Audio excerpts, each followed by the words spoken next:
देखिए बेटा, Bohr model हम पढ़ रहे थे, एक बार पहले रिवाइज करते हैं कि बोर मॉडल में था क्या।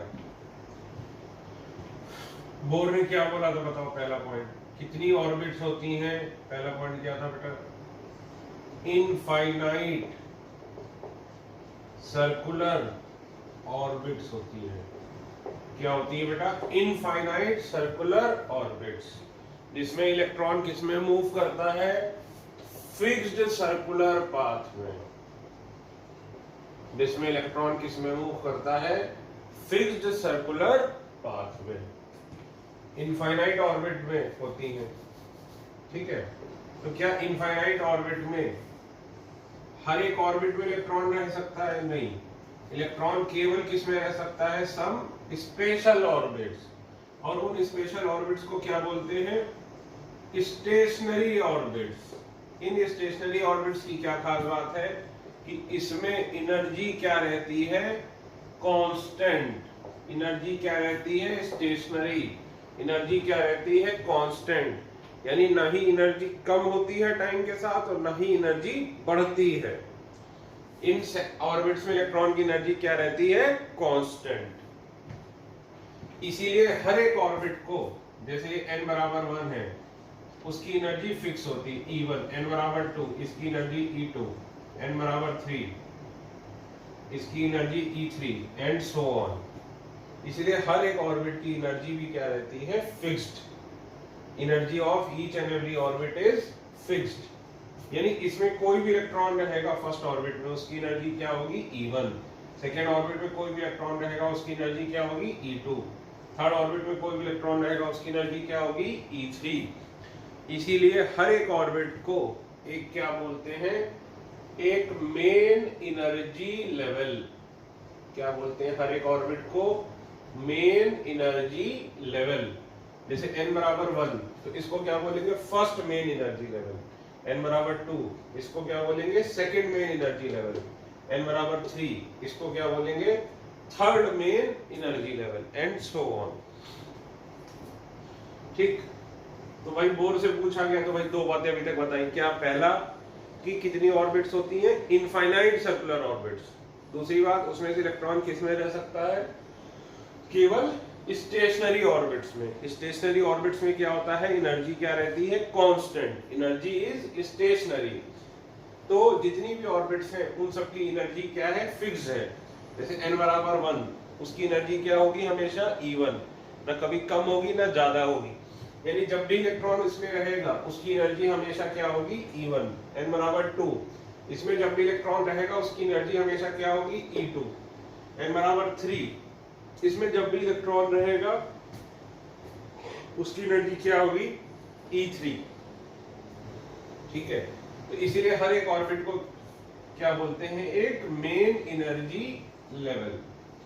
अगला पॉइंट क्या था भाई, कि इलेक्ट्रॉन की एनर्जी किस पे डिपेंड करती है, न्यूक्लियस से डिस्टेंस पे। यहां पे न्यूक्लियस से डिस्टेंस कम है भाई, energy inversely proportional to force of attraction. भाई यहाँ पे पास है, मान लो ये इलेक्ट्रॉन है, ये क्या है, दूर है, तो जो पास है उसमें फोर्स ऑफ अट्रैक्शन ज्यादा है, उसकी एनर्जी कम है। जो दूर है उसमें फोर्स ऑफ अट्रैक्शन कम है, तो उसकी एनर्जी ज्यादा है। इसीलिए हमेशा सेकंड की एनर्जी थर्ड से, ये देखो ये हमेशा होगा। ठीक, इसके अलावा बोर्ड से पूछा गया कि भाई इन स्टेशनरी ऑर्बिट्स को कैसे पहचानेंगे, तो उसने क्या बोला कि ये वो स्टेशनरी ऑर्बिट को कैसे पहचानोगे, स्टेशनरी ऑर्बिट में क्या होगा, mvr will be equal to nh/2π। mvr क्या होता है, एंगुलर मोमेंटम। mvr क्या होता है, एंगुलर मोमेंटम।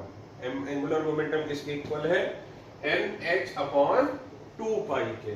यानी फर्स्ट ऑर्बिट में mvr किसके इक्वल होगा, 1 into h/,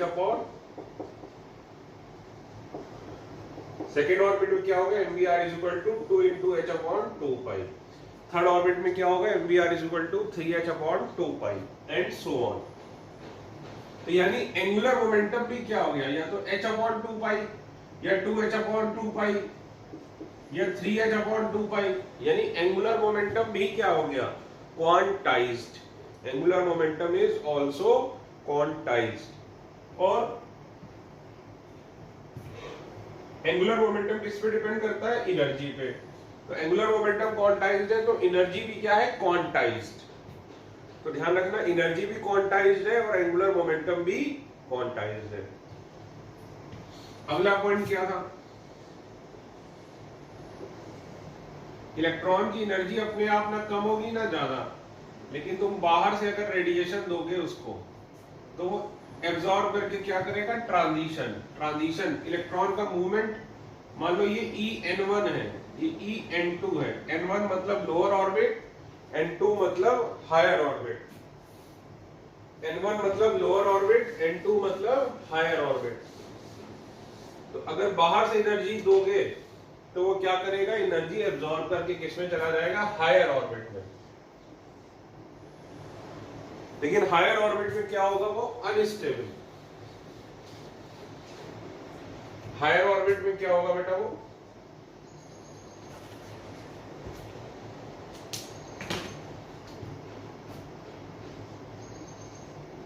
हायर ऑर्बिट में क्या होगा? अनस्टेबल, और वापस वो नीचे ग्राउंड स्टेट में आ जाएगा। जब वो वापस ग्राउंड स्टेट में आएगा तो क्या करेगा? एनर्जी रिलीज करेगा। एनर्जी रिलीज कितनी करेगा? मान लो ये En2 था, ये En1, तो delta E is equal to En2 minus En1। ये पॉइंट नीट में आ चुका है, ये वाला, कि कितनी एनर्जी रिलीज करेगा is equal to difference of energy level. कितनी एनर्जी रिलीज करेगा? Equal to difference of energy level. En2 higher energy level, En1 lower energy level is equal to, और किस फॉर्म में रिलीज करेगा? क्वांटा के form में, Sc by lambda. तो यही था आपका बोर मॉडल। फिर से पहला पॉइंट, इनफाइनाइट सर्कुलर ऑर्बिट्स होती हैं जिसमें इलेक्ट्रॉन किसमें मूव करता है? Fixed circular path. दूसरा पॉइंट क्या था बताओ? कि इलेक्ट्रॉन इनफाइनाइट ऑर्बिट्स में केवल किसमें रह सकता है? किस ऑर्बिट में रह सकता है? स्टेशनरी ऑर्बिट में रह सकता है। किस ऑर्बिट में रह सकता है? Stationery orbit. स्टेशनरी ऑर्बिट में क्या कांस्टेंट होता है? एनर्जी कांस्टेंट होती है। क्या स्टेशनरी ऑर्बिट में इलेक्ट्रॉन रुका रहता है? नहीं, इलेक्ट्रॉन क्या करता है? Circular motion. तो स्टेशनरी क्या होती है? एनर्जी। एनर्जी स्टेशनरी होती है, इसका क्या मतलब? ना ही एनर्जी अपने आप कम होगी और ना ही एनर्जी अपने आप ज्यादा होगी। ठीक है। और एनर्जी देखो inversely proportional to force of attraction. जो पास होगा इलेक्ट्रॉन उसका फोर्स ऑफ अट्रैक्शन ज्यादा होगा तो उसकी एनर्जी कम होगी। जो दूर होगा उसका फोर्स ऑफ अट्रैक्शन ज्यादा होगा, उसकी एनर्जी ज्यादा होगी। इसीलिए जैसे जैसे न्यूक्लियस से दूर जाते जाओगे इलेक्ट्रॉन की एनर्जी बढ़ती चली जाएगी। जैसे जैसे इलेक्ट्रॉन न्यूक्लियस से दूर जाओगे इलेक्ट्रॉन की एनर्जी बढ़ती चली जाएगी। ठीक। अगला पॉइंट,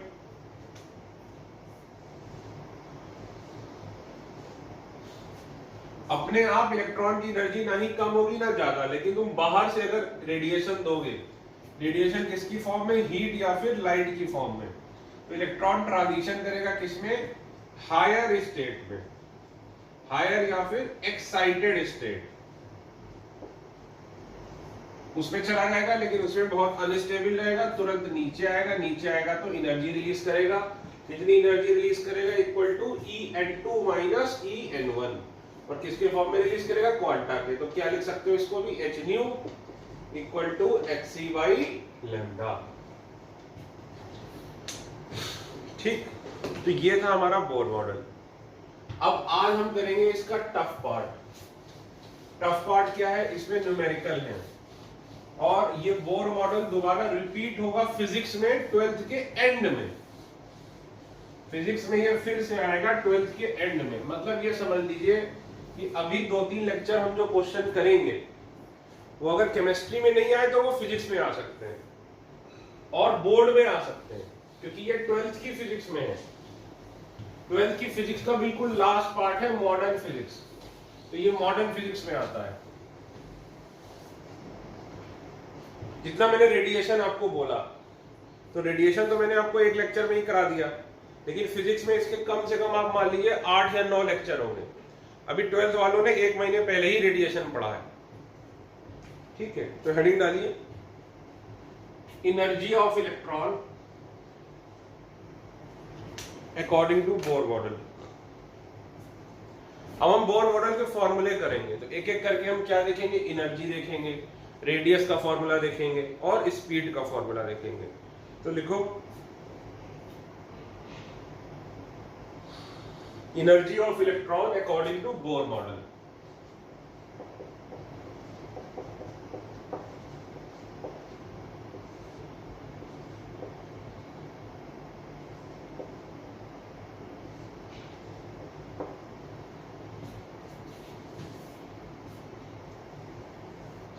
ठीक है, तो ये फॉर्मूला होता है एनर्जी का।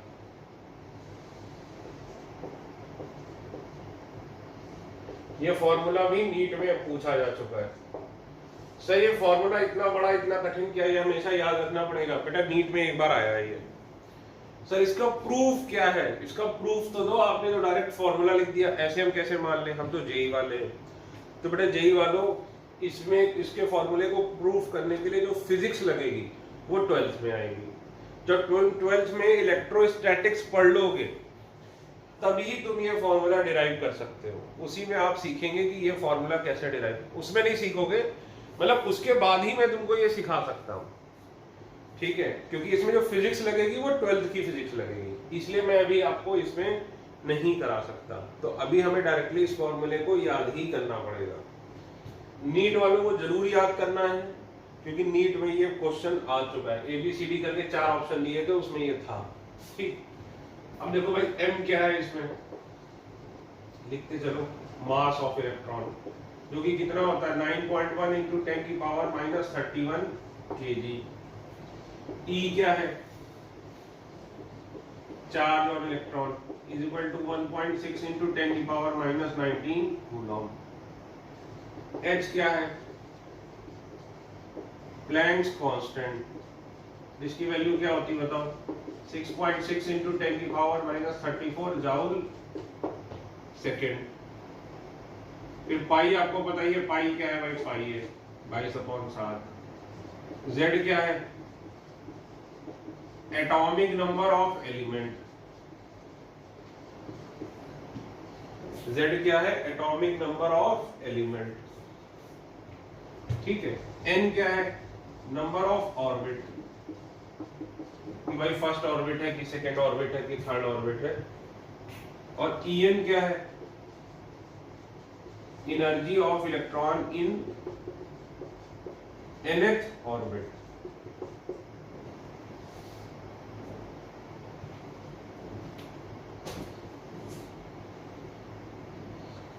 ठीक है, लिखो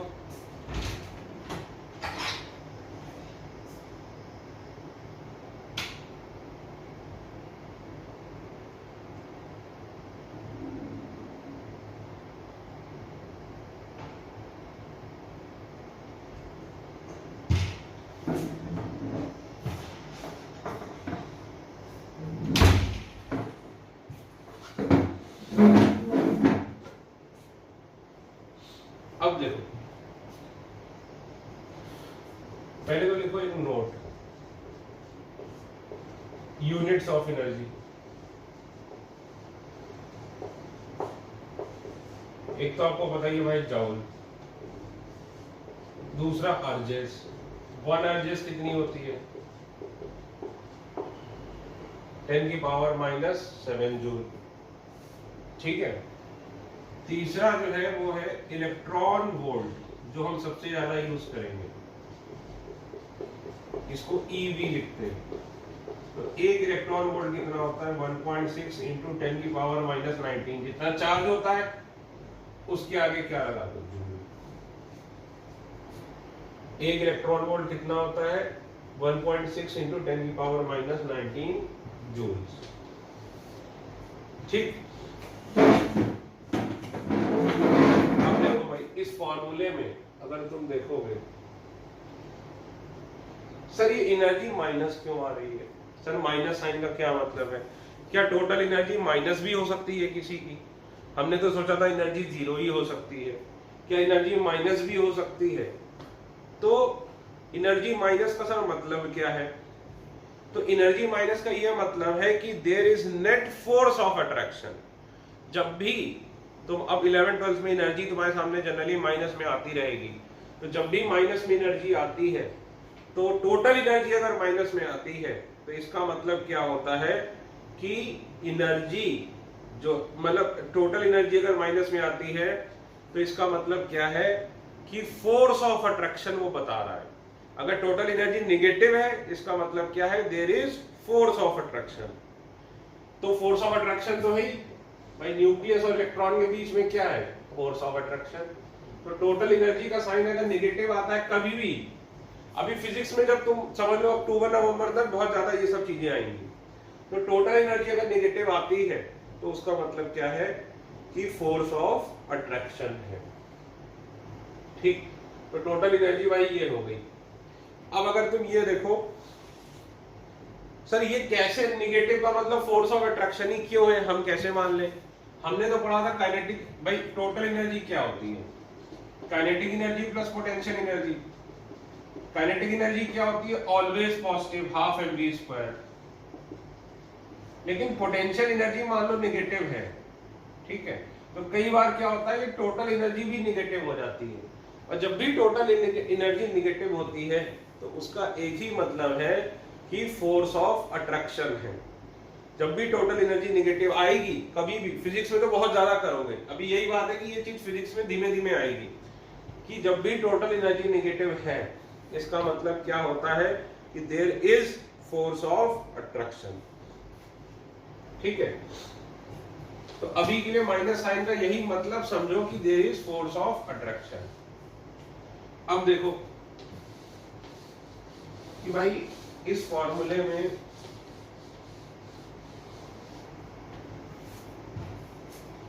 ये तो सारे क्या है? कांस्टेंट है। बताओ भाई, ये सारे के सारे क्या है? कांस्टेंट। तो इनकी वैल्यू पुट कर दो। तो पुटिंग द वैल्यूज, हमारे सामने फॉर्मूला क्या आ जाता है? Energy equal to -1312 Z² / n² kilojoule पर मोल। ये सर ये कहां से आया फॉर्मूला? बेटा इसको ये वैल्यू पुट करने पे आया। अब सर इसका मतलब क्या हुआ? ऐसे समझो, अगर वेलोसिटी कभी 3 मीटर पर सेकेंड है, इसका मतलब क्या होता है? 1 सेकंड में कितना डिस्टेंस चलेगा? 3 मीटर। तो 2 सेकंड में कितना डिस्टेंस चलेगा? 3 × 2 मीटर। 3 सेकंड में कितना डिस्टेंस चलेगा? 3 × 3 मीटर। तो किलो जूल पर मोल है। सर 1 मोल क्या होता है? 1 मोल वैसे तो हम डिटेल में करेंगे जब मोल कंसेप्ट करेंगे। अभी के लिए मान लो जैसे 1 डजन होता है, तो 1 डजन होता है 12, उसी तरह 1 मोल होता है ये। यानी 1 मोल अगर इलेक्ट्रॉन लोगे तो उसकी एनर्जी इतनी आएगी। इसका मतलब क्या हुआ कि 1 मोल की एनर्जी कितनी हुई? -1312 Z² / n² किलो जूल। इसका मतलब 2 मोल की एनर्जी कितनी हुई? 2 × -1312 Z² / n² किलो जूल। 3 मोल की कितनी हुई? × 3। तो लिख लो भाई, एक तो ये हुआ।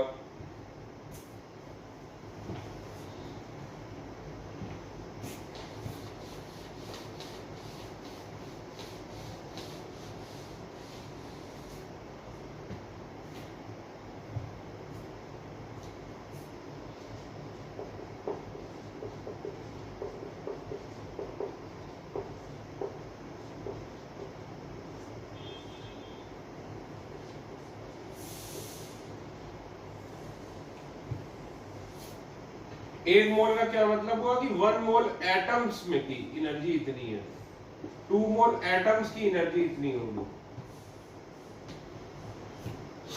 अब देखो अगर पर एटम के बेसिस पे बात की जाए तो ये आ जाती है -21.8 × 10⁻⁻19 जूल पर एटम, यानी कि एक एटम की एनर्जी कितनी होगी, -21.8 इंटू 10⁻⁻19 Z²/n² जूल्स। दो एटम्स की एनर्जी कितनी होगी, 2 इंटू -21.8। सर माइनस साइन बेटा यही बताता है कि फोर्स ऑफ अट्रैक्शन है किसके बीच, न्यूक्लियस और इलेक्ट्रॉन के बीच। ये तो ये देखो, ये किस में था, किलो जूल पर मोल में था, ये किस में था, जूल पर एटम में। ये था किलो जूल पर मोल, ये किस में था, जूल पर एटम।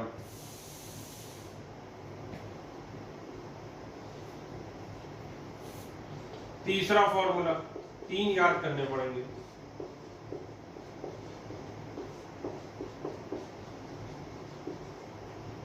यही सबसे ज्यादा इंपॉर्टेंट है, यही सबसे ज्यादा यूजफुल है, ये हमें याद होना चाहिए। -13.6 Z²/n² इलेक्ट्रॉन वोल्ट पर एटम। सर इन तीनों में से कौन सा याद करना है, बेटा तीनों ही याद होने चाहिए, क्योंकि क्वेश्चन में वो ऑप्शन अगर इस यूनिट में देगा तो तुम्हें ये वाला फॉर्मूला लगाना पड़ेगा। 4 ऑप्शन जो रहेंगे, अगर इस यूनिट में रहेगा आंसर तो तुम्हें ये फॉर्मूला लगाना पड़ेगा, अगर इस यूनिट में रहेगा आंसर तो तुम्हें ये वाला फॉर्मूला लगाना पड़ेगा।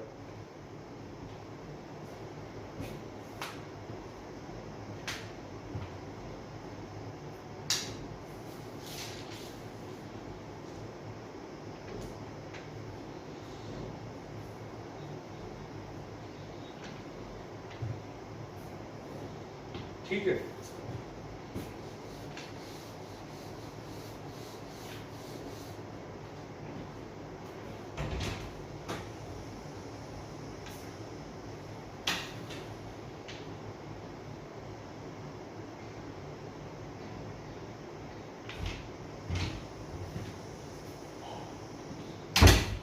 अब देखो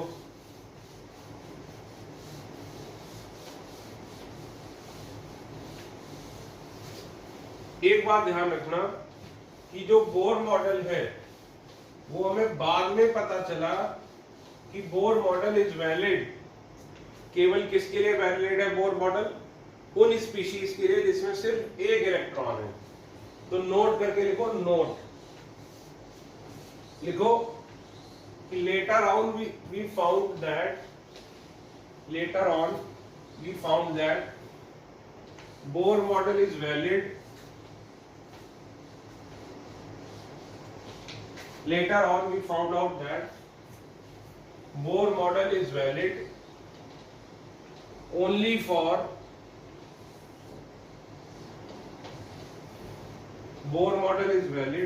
for species having one electron only. Only for species having one electron only.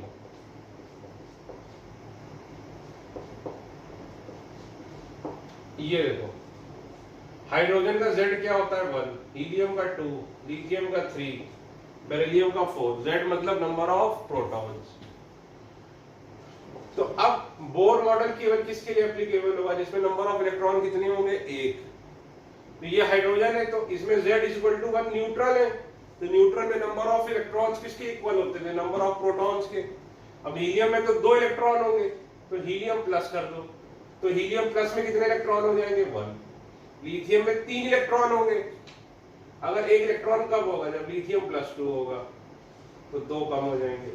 Beryllium में 4 होंगे तो +3 कर दो। तो ये याद रखना, बोर मॉडल सिर्फ इनके लिए वैलिड है। तो कई बच्चे मुझसे व्हाट्सएप में डाउट पूछ रहे थे, तो उनको बता दूं कि बोर मॉडल बेटा वैलिड ही केवल इनके लिए है। ठीक है, तो बेसिकली यही 4 आपके सामने आएंगे, इनके आपको Z याद रखने सबके। ठीक है, अब क्वेश्चन लिखो कि find out the energy of electron, find out the energy of electron in first 5 orbits of hydrogen atom. First 5 orbits of hydrogen atom in electron volt. First 5 का क्या मतलब हुआ? हाइड्रोजन एटम में n बराबर 1 2 3 4 5, मतलब first shell की कितनी energy है, सेकंड की कितनी है, थर्ड की कितनी है, फोर्थ की कितनी है, फिफ्थ की कितनी है, ये सारी निकालो। पहली में निकाल देता हूं, देखो for hydrogen atom Z is equal to क्या होता है 1, तो देखो फर्स्ट शेल के लिए n बराबर 1 होगा, En कितना है -13.6 Z² upon n², electron volt तो कितना हो जाएगा -13.6, Z कितना है 1² अपॉन n कितना है 1² is equal to -13.6 electron volt. निकालो अभी फटाफट, कैलकुलेटर यूज नहीं करना है, निकालो पांचों।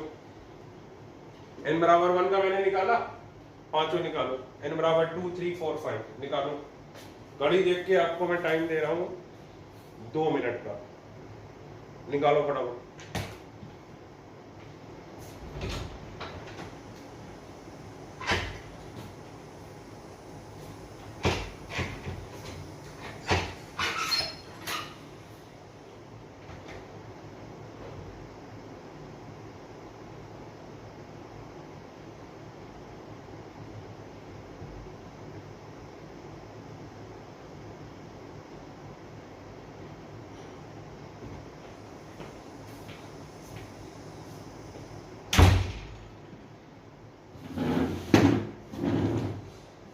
जल्दी करो।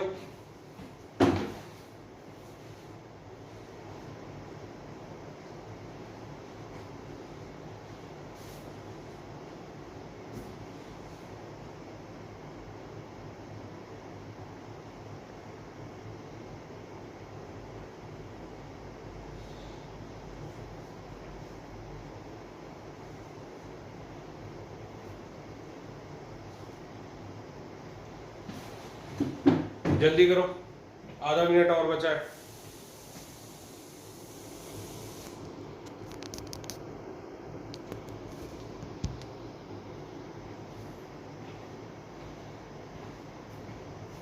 देखो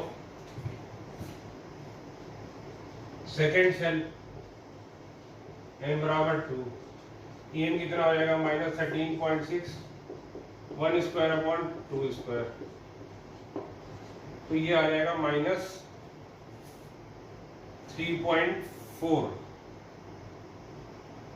ये आ जाता है -3.4 इलेक्ट्रॉन वोल्ट।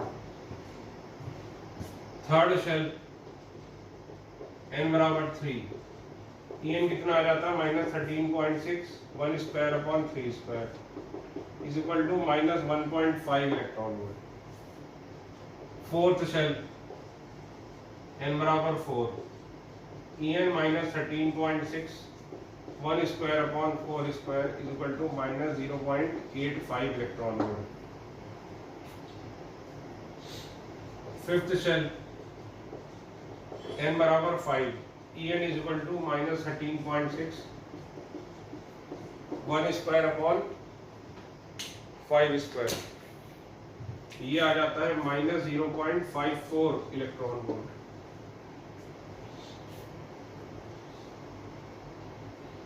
ये पांचों वैल्यूज आपको लर्न बाय हार्ट।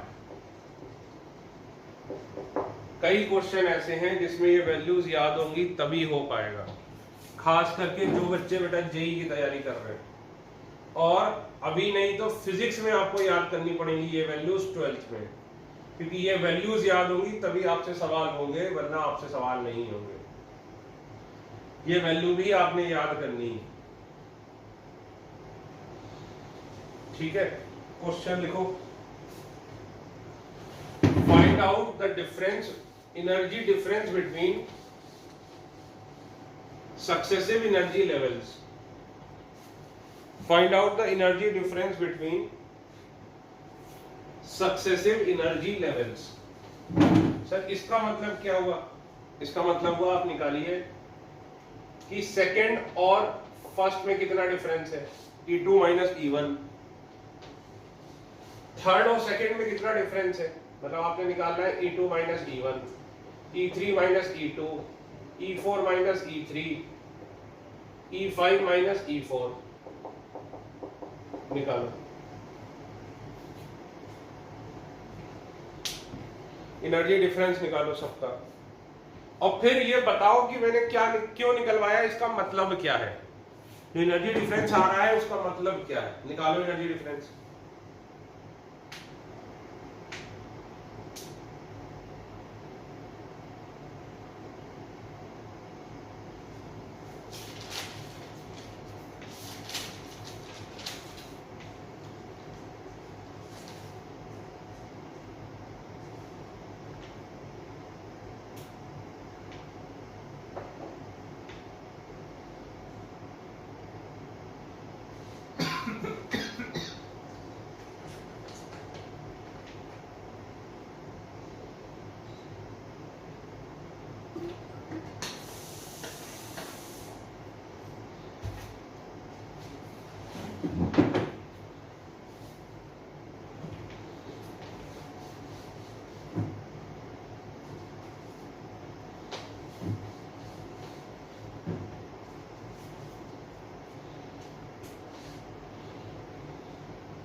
देखो E2 माइनस E1 कितना लिखोगे, E2 कितना है माइनस 3.2,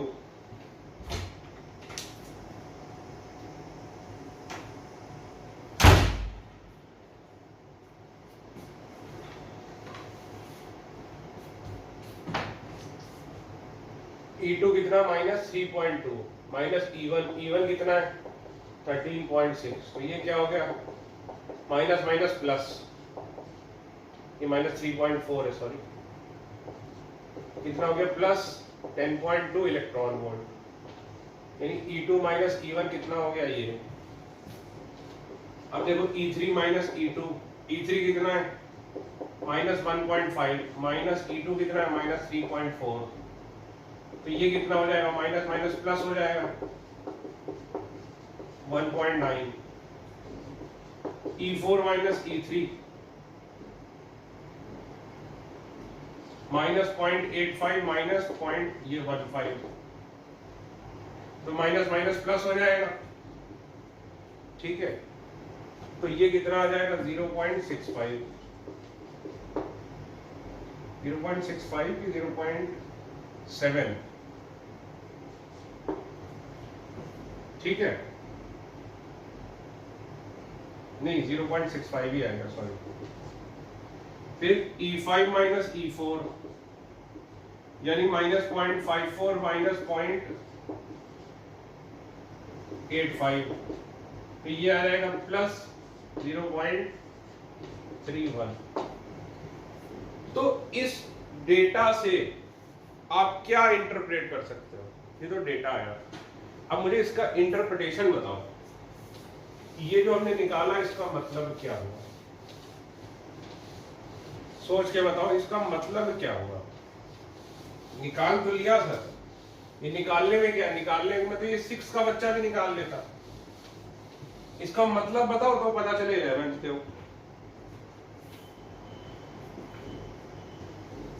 देखो एक ऑब्जर्वेशन है, क्या एनर्जी जो डिफरेंस है वो कम होता जा रहा, देखो एनर्जी डिफरेंस कम होता जा रहा है। इन दोनों में जितना डिफरेंस था 10.2, फिर इन दोनों में जितना डिफरेंस था वो कम हो गया, इन दोनों में जितना डिफरेंस था वो कम हो गया, इन दोनों में जितना डिफरेंस था वो और कम हो गया। देखो यानी अगर मैं एनर्जी डायग्राम बनाऊं,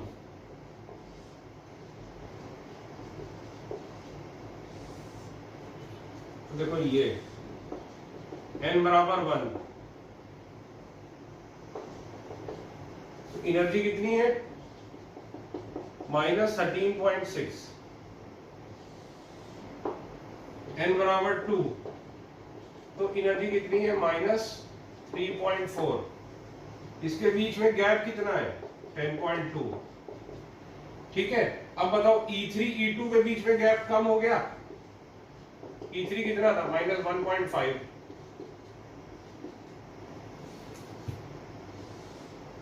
बताओ इन दोनों में गैप कितना है? 1.9। फिर ये देखो E4 कितना है? -0.85। अब इन दोनों में गैप कितना है? 0.65। फिर ये देखो E5, मैं लिख भी नहीं पा रहा हूं E5 तो, ये E5 है, ये कितना है? -0.54 इलेक्ट्रॉन वोल्ट। इन दोनों में गैप कितना है बताओ? 0.31 इलेक्ट्रॉन वोल्ट। तो सर हमने इससे क्या सीखा? हमने इससे ये सीखा कि पहली बात तो देखो एनर्जी बढ़ती जा रही है जैसे जैसे हम न्यूक्लियस से दूर जा रहे हैं। जो मैंने आपको पहले बोला था भाई -13 बढ़ा है कि -3 बढ़ा है? ऑब्वियसली -3 बढ़ा है। -3 बढ़ा है कि -1.5 बढ़ा है? -1.5 बढ़ा है। जैसे जैसे हम न्यूक्लियस से दूर जा रहे हैं, पहले तो ये देखो एनर्जी बढ़ती चली जा रही है। जैसे जैसे हम न्यूक्लियस से दूर जा रहे हैं एनर्जी बढ़ रही है, पहला पॉइंट। दूसरा पॉइंट, एनर्जी बढ़ तो रही है लेकिन दो एनर्जी लेवल के बीच का जो गैप है वो कम होता जा रहा है। ये देखो ये गैप कितना था? 10.2। फिर ये कितना हो गया सीधे? 1.9, 0.65, 0.31। यानी एनर्जी लेवल जैसे जैसे हम न्यूक्लियस से दूर जाएंगे वैसे वैसे एनर्जी लेवल पास आते चले जाएंगे। जैसे जैसे हम न्यूक्लियस से दूर जाएंगे वैसे वैसे एनर्जी लेवल पास आते चले जाएंगे। ये देखो ये एनर्जी लेवल कम हो गया, डिफरेंस कम हो गया और कम हो जाएगा। तो जैसे जैसे हम न्यूक्लियस से दूर जाएंगे एनर्जी लेवल, पहली बात तो एनर्जी बढ़ती चली जाएगी लेकिन डिफरेंस इन एनर्जी कम होती चली जाएगी। यानी एनर्जी लेवल के बीच का जो डिफरेंस है वो कम होता जाएगा। बनाओ ये डायग्राम, फिर लिखवाता हूं।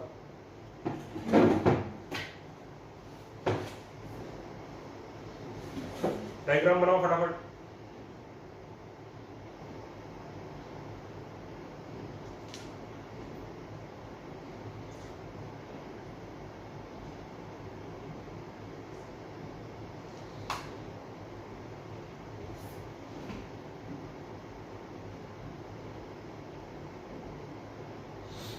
लिखो, हिंदी में लिखो पहले, फिर इंग्लिश में लिखाता हूं कि जैसे जैसे हम न्यूक्लियस से दूर जाते हैं, जैसे जैसे हम न्यूक्लियस से दूर जाते हैं वैसे वैसे, लिख लो यार हंसो नहीं, जैसे जैसे हम न्यूक्लियस से दूर जाते हैं वैसे वैसे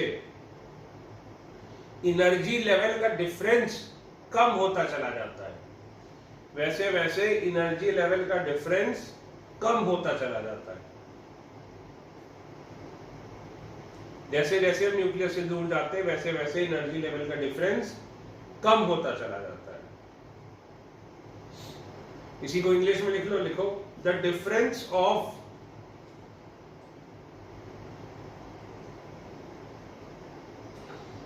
the difference of energy between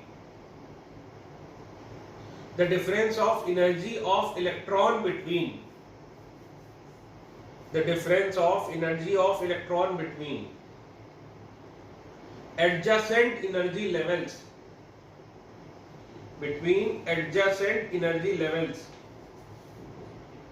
goes on decreasing.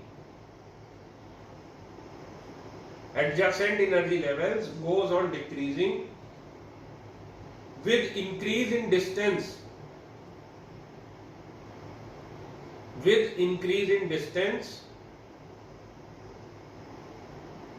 from the nucleus, with increase in distance from the nucleus। ठीक है, यानी जैसे जैसे हम दूर जाएंगे वैसे वैसे एनर्जी लेवल का डिफरेंस कम होता चला जाएगा। क्वेश्चन करते हैं तभी आप समझोगे। क्वेश्चन लिखो, an electron has to make a transition, an electron can make following transitions।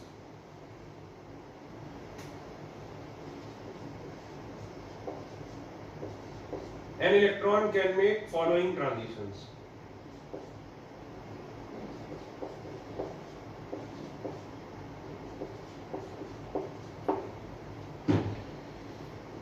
In which transition in which transition energy of emitted quanta will be maximum, in which transition energy of emitted quanta will be maximum, and in which transition wavelength of emitted quanta will be maximum.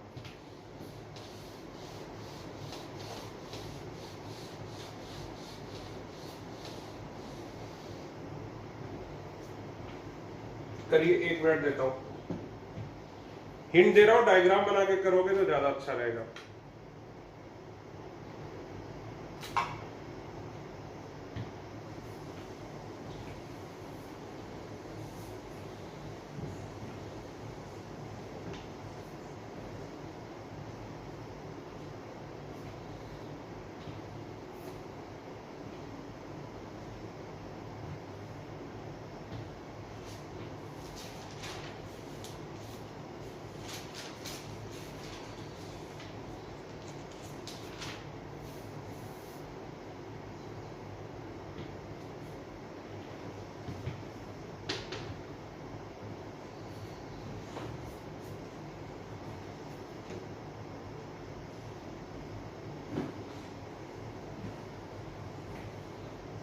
देखो बेटा, n बराबर 1, n बराबर 2, 3, 4, 5।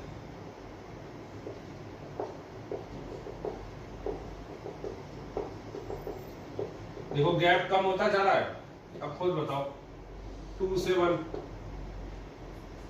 ये 4 है, A B C D, energy हमेशा this minus this निकलेगी। तो खुद बताओ इसमें एनर्जी क्या होगी? Energy will be maximum. ये डिफरेंस सबसे ज्यादा है, बोलो भाई है कि नहीं? और इसमें क्या होगा? Energy will be minimum. बोलो बेटा, एग्री कर रहे हो? अभी हमने देखा था ये भाई जैसे जैसे दूर जाते हो गैप क्या होता है? कम होता चला जाता है। ये गैप सबसे ज्यादा होगा, ये गैप क्या होगा? सबसे कम होगा। अब बताओ, तो एनर्जी सबसे ज्यादा किस में निकलेगी? 2 से 1। उसके बाद किस में निकलेगी? 3 से 2 में। उसके बाद 4 से 3। उसके बाद 5 से 4। अब बताओ E क्या होता था? SC upon lambda. इसका मतलब क्या हुआ? Lambda is inversely proportional to energy. तो एनर्जी ज्यादा तो लैम्डा कम। तो एनर्जी का ये है, तो फिर लैम्डा बताओ, एनर्जी विल बी मिनिमम। तो लैम्डा इसमें क्या होगा? मैक्सिमम। और इसमें एनर्जी मैक्सिमम है, तो लैम्डा क्या होगा? मिनिमम। तो लैम्डा का कर लो भाई, 2 से 1 सबसे कम, उसके बाद 3 से 2, 4 से 3, उसके बाद 5 से।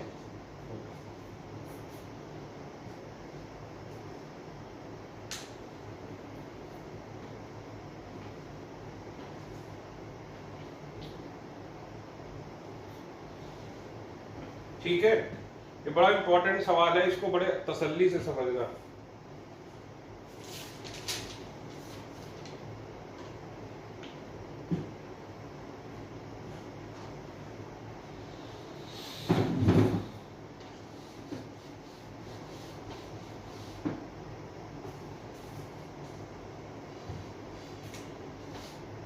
अगला question,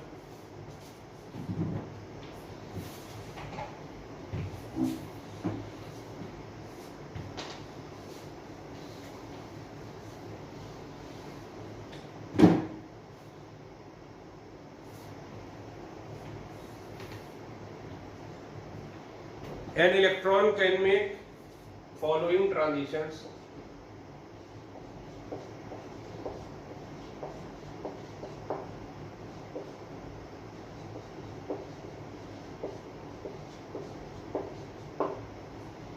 An electron can make following transitions.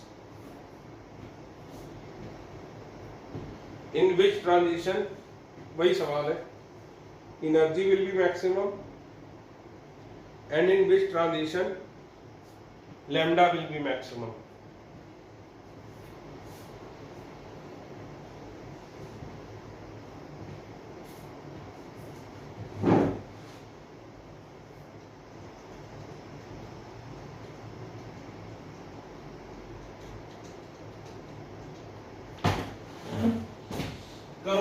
Diagram बना के करोगे तो होगा।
देखो भाई फिर से डायग्राम बनाते हैं।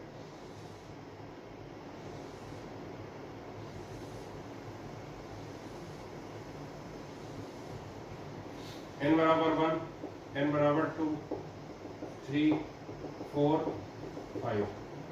भाई a है 2 से 1, 3 से 1, 4 से 1, 5 से 1।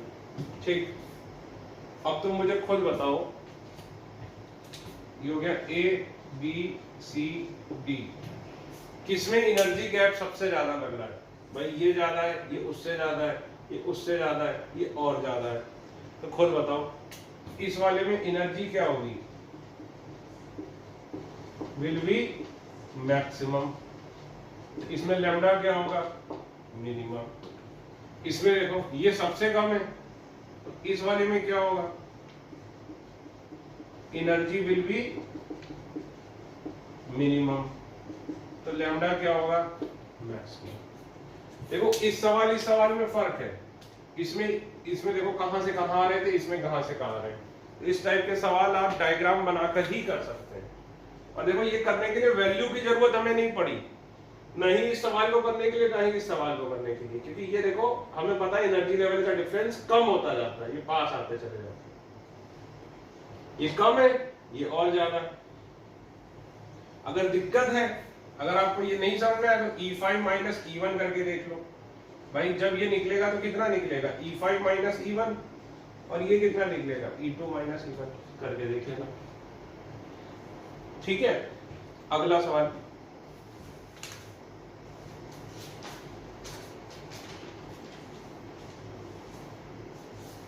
What is the energy of electron? What is the energy of electron in third shell of He plus? What is the energy of electron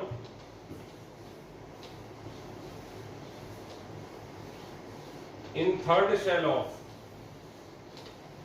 He plus?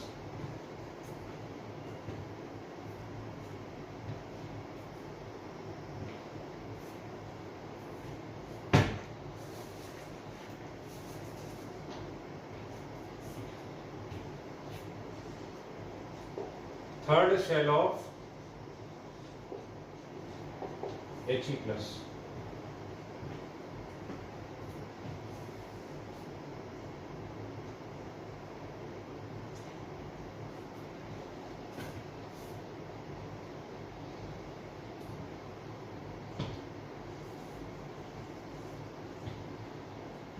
देखो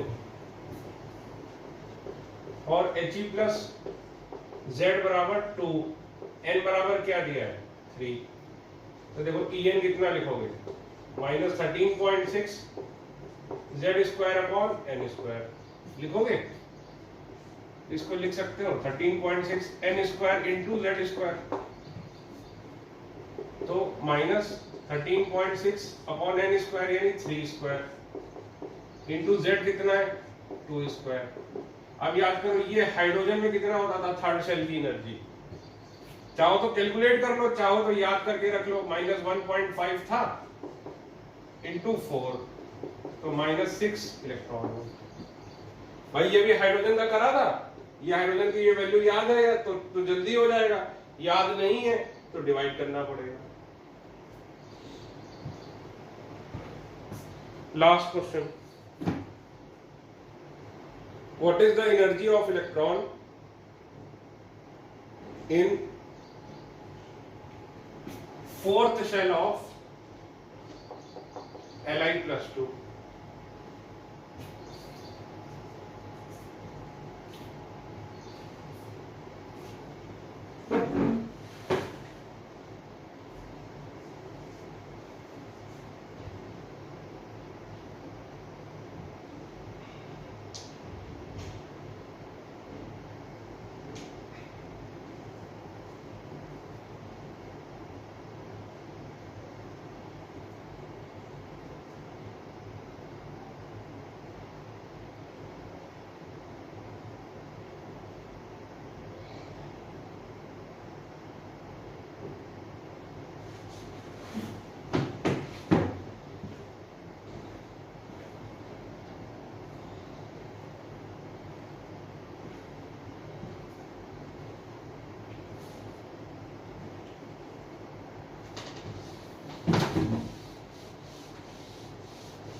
देखो n बराबर 4, z बराबर Li+ के लिए कितना होता था 3, तो En कितना है -13.6 z²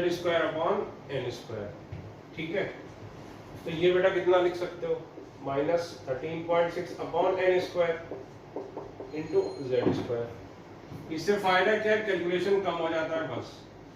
n कितना है 4 का स्क्वायर इंटू z कितना है 3 का स्क्वायर। अब फोर्थ शेल में एनर्जी कितनी होती थी याद करो, -0.85 होती थी, इंटू 9 कर दो, जो भी आंसर है। 9 5 का 45, 9 8 का 72 इंटू 4,